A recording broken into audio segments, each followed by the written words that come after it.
Welcome to Pigeon River Farm, doing farming right. I'm Robert Brown, the owner of Pigeon River Farm. Thank you for viewing.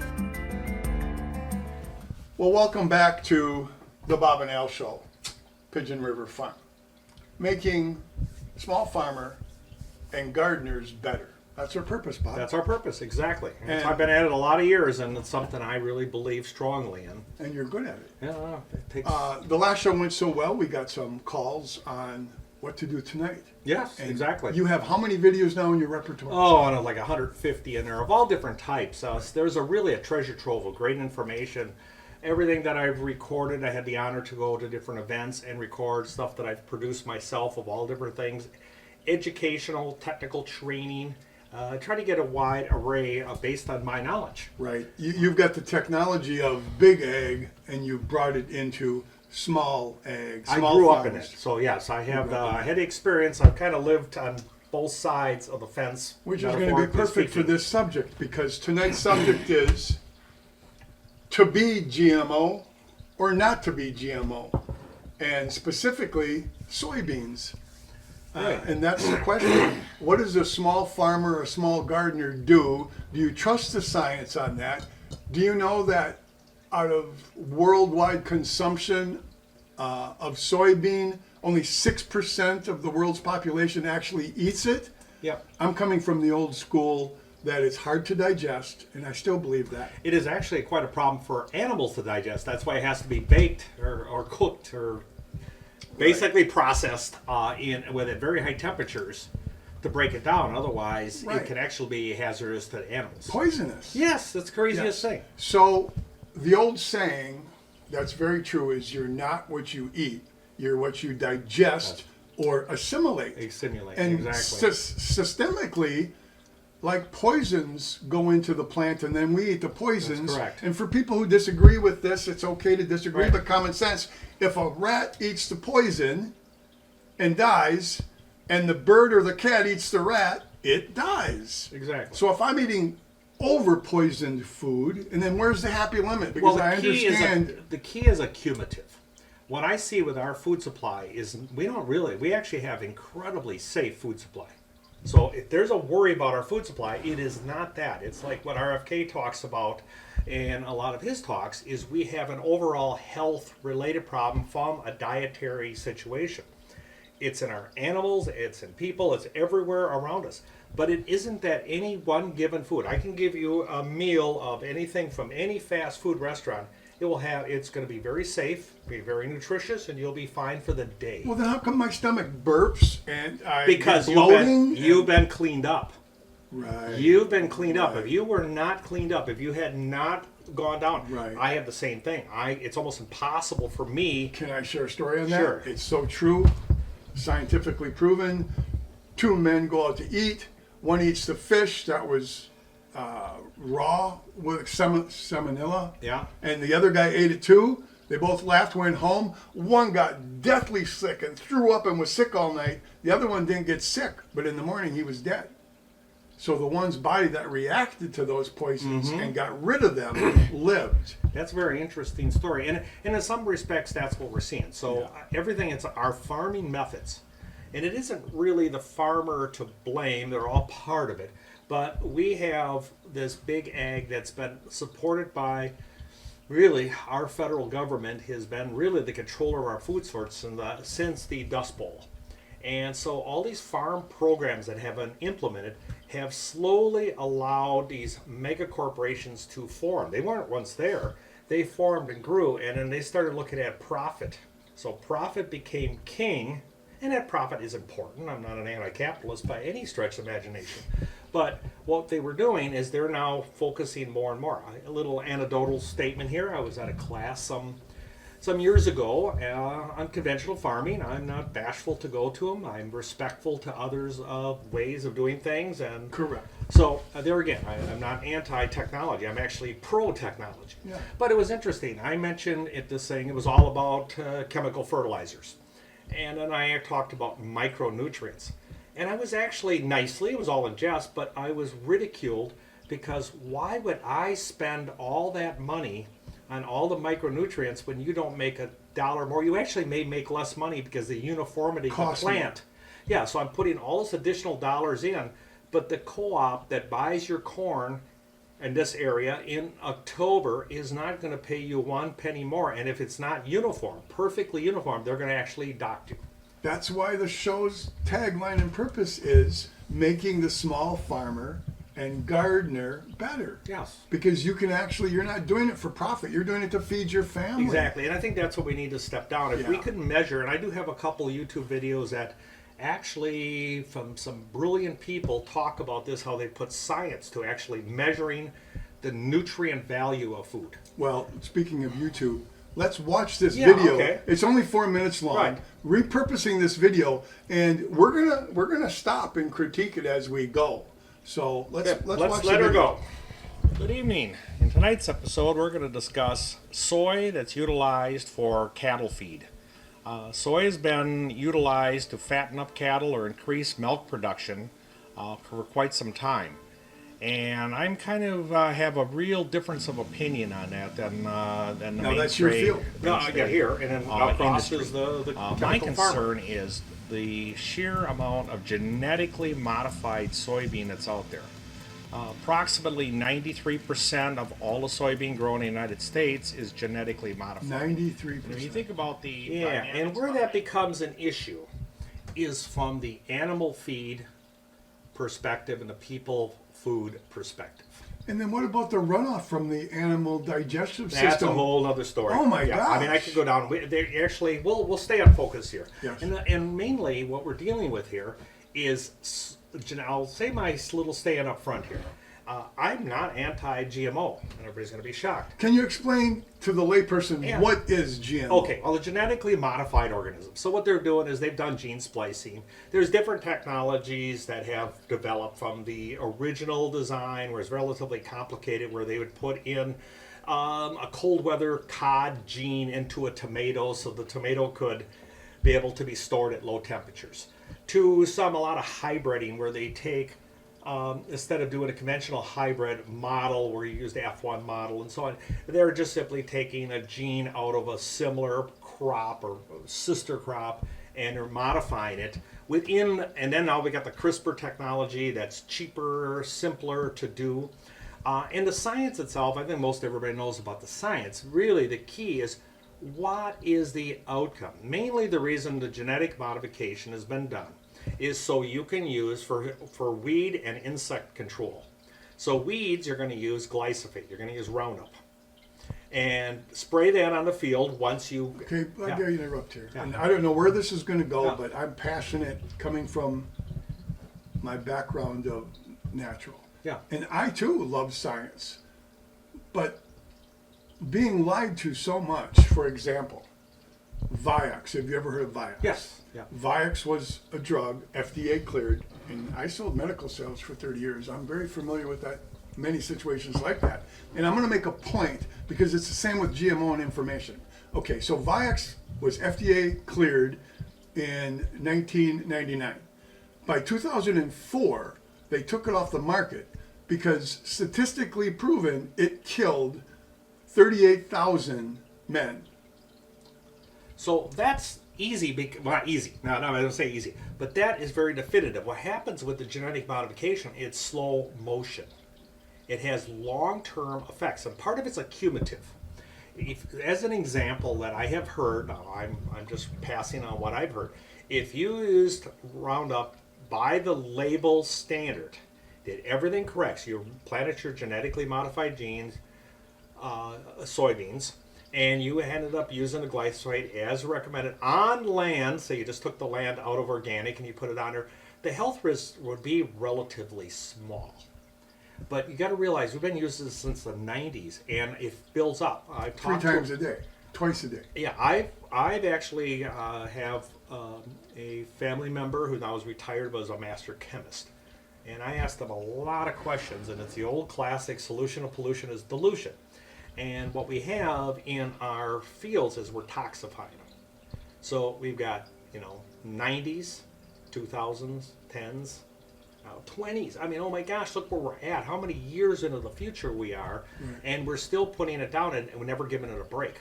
So when they originally certified it, when they originally developed it, nobody based the standard on that. So the standard's flawed. So the science is flawed. So I want to bring up a point here. I believe with my heart of hearts that no genetically modified crop should be eaten by livestock nor people. End of story. But I'm not against GMO, and I'll tell you why. It has an industrial purpose. Correct. And then the production is off the chart for the oils, the diesel fuel. I don't have a problem. And the with list that. goes Yeah. on and on. We So should- it's yeah. just an education I process. won't sit and eat my meal off a factory floor. Correct. Even if it's a nice factory, I'm not going to do that. Right. And that's what we're really asking of our food sort is that we're going to eat everything off the factory floor. Right. We should have two distinct chains out there. If you're in agriculture, you're doing industrial agriculture, or you're doing food-based agriculture, and the two are totally separate. Correct. And that makes me feel good that you said that and you've got experience in this, because being off the scale a little bit on being natural, they're always telling me, Alan, why don't you trust the science? And I go, I do trust the science, but there has to be a balance Right. in how you distribute that genetically modified food and use it for its place. There's no place for soybeans. First of all, soybeans, non-GMO, organic soybeans, are hard to digest. Yeah. So for me, We'll get into the soybean soybean argument. So now we're talking about the GMO argument right. and the chemicals. So the other thing too is you gotta, I got all the honeybees here, and we got about 60 hives this year, and I learned something from my beekeeper, and something that kind of shocked me because we don't do any spraying here. We're super duper clean. I have habitat. In the greenhouse where I get our veggies, there are toads and worms Yeah, and exactly. beautiful little critters. But I didn't know this, but he says one of the things that he has recognized now, and there it is, anecdotal, but this is a bigger beekeeper. I think he's got 30 or 3,000 different places he brings the beehives. So it's big. So he's not a small scale fellow. And he said that anytime you get by genetically modified, or soybean fields, maybe we'll rephrase that, that's where they're having a problem with a higher level of bee loss, hive and we're loss. surrounded by soybean Yeah, the fields only here. advantage we have in this locale, I can see my neighbor, this here it's corn, genetically modified corn. The beauty of this area is we don't have contiguous. In other words, the land breaks up with forests and grazing areas and so on. So we don't have contiguous. As you get farther down in Wisconsin and of course in Illinois and Indiana to Iowa, then you get contiguous. It is continuous corn, bean. There is no Right. break. So there is no place. They said in some areas you cannot raise bees. You can't even raise vegetables anymore because the Right. bees all die. But that's a story Hey, for the another farm day. cat. The farm cat. What's the farm cat's name? That's Chancetta. Chancetta's a pretty old girl. She's been with me. That's why she's in the house and but she follows me all around all day. So, anyways, we'll have a little talk one night on our farm cats and what their purpose is. Hey, since the farm cat came in, what about all of the soybean in the dog food? And the dogs literally die younger and Yes, and rheumatoid that- arthritis. Well, and, again, it's across the board, so Yeah. it's epidemic, and what we're running. and it's cheaper for them to do it, so they're going to do it. Right. Well, it's cheaper to make people food that way. Correct. And all food and animals food, so it doesn't really matter. Be aware. Yeah. And when you're reading, as you know, maybe you don't know, the first word is the majority of what's in Yeah. the food. You sharing there? No, I'm not. Oh wow. My coffee. He's kind of greedy that way. Yep. Do you Go- want go to catch catch a a- little bit more of this? Go catch a mouse or something. Oh, she does that on a regular. She probably we just let her in here at supper time. Meow. You want to see a little Yes, bit more? And please. You have a lot of factors here that kick in. One is going to be the amount of glyphosate that's used. The pounds that are used every year, stockpile since the 1990s on these fields that are getting a corn bean rotation. And so we're You just talked about toxifying that. the soil. We have plants now that are higher in estrogen just by the genetic modification that has occurred. And that's proven in young men across the board in America. Yes. That's scientifically proven that estrogen is more predominant now than ever. Yeah, actually, that's why with our poultry operation, we were so successful with doing the soy-free. And soy-free is almost the easiest path, and I talk about that a little later in the video. The easiest path to produce the protein you need for layers. It's almost a no-brainer. To try to get away from it is actually very complicated. But what I recognized, and I did a lot of reading on it, and I mean, that was the process we were doing for our own family, Right. and supplying a few friends. And then when I expanded the business out, people recognized how important it was. But we have had mothers tell us, or via communication, either on Facebook or through the store owners that we distribute eggs through, that their doctor said you probably should get your little son, off of the amount of soy. Right. And I talk about it in the video here. I don't know, you want to keep going No, here? please. Yeah, And I should keep my mouth Yeah. shut or we'll never get Soil through. Yeah. Contaminated the soil. The soil is going to be kind of room for a significant period of time. The rule I've always been told, and I've witnessed myself on fields, that glyphosate lingers for up to 10 years before the compounds completely broke down. And that was based on a relatively small level of treatment. We have this accumulative treatment of glyphosate. It's a real problem. So the soybean, let's get back to the soybean. The soybean itself is always viewed as a health food. It was originated out of Japan. It's an unbelievably healthy product. So why am I slamming it? Because it's overutilized. It's used in literally every food sort we have as both a protein source and as a binder.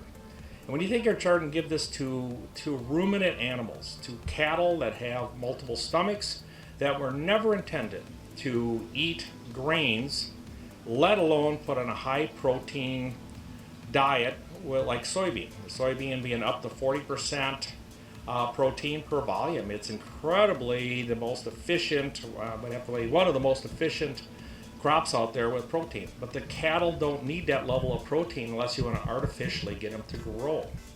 And that's an area that has to be addressed. When we try buy hamburger, when you go out to buy hamburger, you find that it's a good price, but it's because we're able to so efficiently raise corn and soybean. This in turn has produced the meat of less integrity. So you got to think about integrity of the product itself. If you have meat that has low integrity, what does that mean? That means you're bringing in a lot of chemicals, you're bringing in a lot of hormones that you shouldn't be consuming. And unfortunately, meat has got a bad rap, and we don't want that. We here at Pigeon River Farm go out of our way with our grass-fed. We're grass-fed certified. We do everything our cattle have never had and never will have any grains, specifically to a soybean. So that's an area that when you make a purchase, when you're purchasing meat, any of the protein sources, not necessarily have to be beef. It could be pork, it could be chicken. You got to think about there again the quantity of soybean that's in it and what kind of effect that's going to have on the human health. If it was just a little bit and it was non-genetically modified and organic soybean, I maybe would not have quite the argument with it, because again, the whole science behind genetic modification is that we're inserting genes into that crop, into the seed, and we're growing something that's altered. God never made it, man. It's a man-made creature. I don't know, I'll try to find the right words for that, but it is something that has been altered severely. And you got to think about it, the cattle trying to absorb that into their feed. And that is really kind of a miserable way of existence for the animal. It makes them unhealthy. It doesn't make them healthier. It makes them unhealthy. The ruminant can't work as it's supposed to, multi-stomach. The microorganisms in their stomachs can't function properly. So overall, the soybeans on my bad list. We don't use it in our poultry feed. We've never fed any of our cattle any type of grain. So soybeans off the list. So I'm an official soybean hater, even though it's growing all around me. I'm happy for the farmers that make some money, but it's still not an adequate diet for our cattle. So I thank you very much and have a Or my family. Or my family. And So I made Very that well done, by the way. Yeah, thank you. I made that video specifically with the message out. I think it's very important that people understand and look at it from maybe from an operator standpoint. You know, Just universally be more aware. yeah, exactly. And again, it's the subject that causes a lot of conflict. I said something in here that's very critical. People children, a young child growing up will get 50 times more soy than they should have. Right. 50x. And that's science. Yes. And then a good example was my grandsons were out. We were busy, and I don't know. We ran to the store for something, and they wanted to get some treats. So I try to keep them off the big sugar. Right. And so they wanted some boxes of raisins. So I got some boxes of raisins, and we're driving back, and I just had my oldest grandson. I had say, "Hey, read the ingredients to me." It was just a little lark, and he's going through, and there wasn't too many in there, but then he hit soy. Think about it, raisins. Additive. Yeah, It's it's an a additive. binder.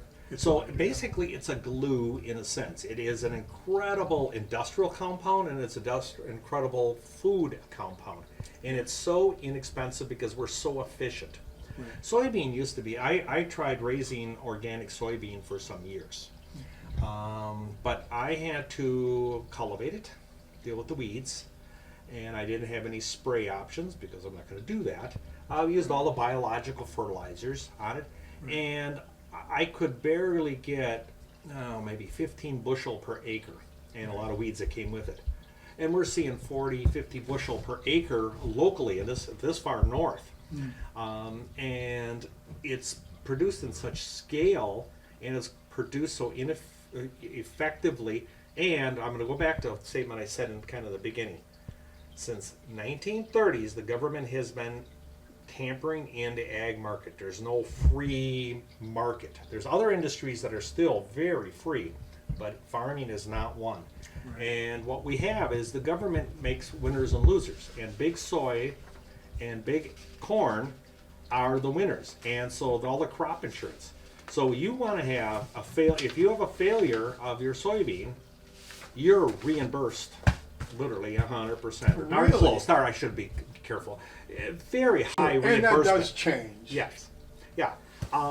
And just till recently, there was absolutely nothing out there for organic, and there was nothing out there for grazers like I am. Right. And fortunately, there's a little wisdom, but it was a big, hard push, and I think it was begrudgingly the big ag gave up a little. They threw a few crumbs out because this crumb, it's chump change in comparison to the big picture. But like I have grazer insurance now. Grazer insurance that means if we have a severe drought, I have some insurance that's backstopped by the government, just like everybody else. So I'm at the teat also, but that would save me from bankruptcy. Yeah. Because if we had a catastrophic failure and I couldn't get, and I've seen hay go for, vary from low as $30 for a bring round bale to over $200 for a big. Well, you can't play in that arena very long, and then you get to put a for sale sign out front, and then Bill Gates comes along, and then he owns your farm. Right. But you were doing the right thing, and that's the thing, that you have to have some kind of balance. Right. But it will never happen to the bigger farmers because of the crop insurance that's out there. Again, making small farming and gardening better. We all are taking a stand to do the best we can where we're at. And with that said, in wrapping up, I think it's important that we offer people who are not doing this right now. And I know there are so many people starting to plant gardens more so in their house, in their backyards. After this many years of doing it, what's a seed company you trust organically? One of the ones I actually use, you're especially doing the vegetables. We were a commercial squash grower for Organic Valley for a number of years, and we use a company I think they're out of Vermont, called High Mowing Organics. High Mowing, yeah, it's kind of an odd Organics. name, but they have a really good product. I actually had bought seed this year. Some of the stuff that's in the high tunnel is for that, and that's the ones I use for for the high tunnel environment or vegetables. And then I've used a couple different seed companies I can buy organic from. Albert Lee Seed out of Albert Lee, Minnesota. I bought theirs. And then there's I'm trying to think of a couple other ones that I've used, but For the average gardener, I said I've just been real happy with High Mowing. They've never disappointed me.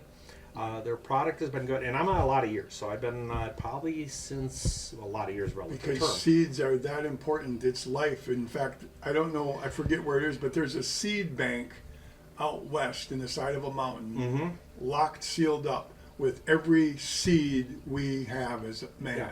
In case of catastrophe, we have seeds. Yeah, so I'm sure that there's the negative nanny in me comes out, and I'm sure some of our mega wealthy, whatever you want to call them, globalists, are busy going and picking the lock on her so they can.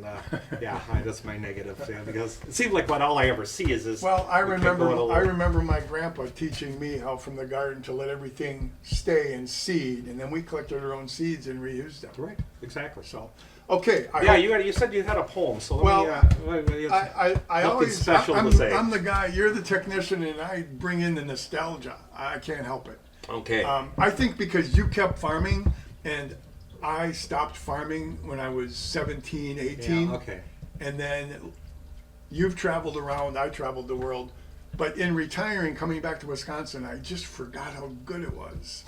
Even you know. Yeah, there's never been a day I haven't farmed at scale. I mean, Yeah. for a lot of years when I was kind of in the middle of my career, I was definition of a hobby farmer. Right. And now I guess, in the scheme of things, I'm still probably a hobby farmer because I'm small acreage. And for people from out of the area that are watching, this area, Wapaka County, Shawano County, Waushara County, is the highest concentration of old barns still hanging on with nobody on the barn. The land is being leased out and being used because, at one time this was the breadbasket of the world.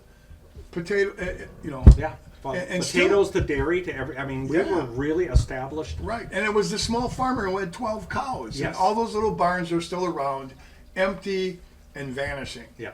And so I collect them and they talk to me. So I'm going to read this poem in honor of tonight, nostalgia wise. And our fathers and grandfathers didn't have this sort of thing to worry about as much. No. We're dealing with it, and so will our grandkids. But when I'm done reading the poem, hopefully it leaves a message with you, and you can tell everybody how to click on and what to do. Yeah. But Bob, it was great again. What a good night. Okay. Awesome. Let's hear about it.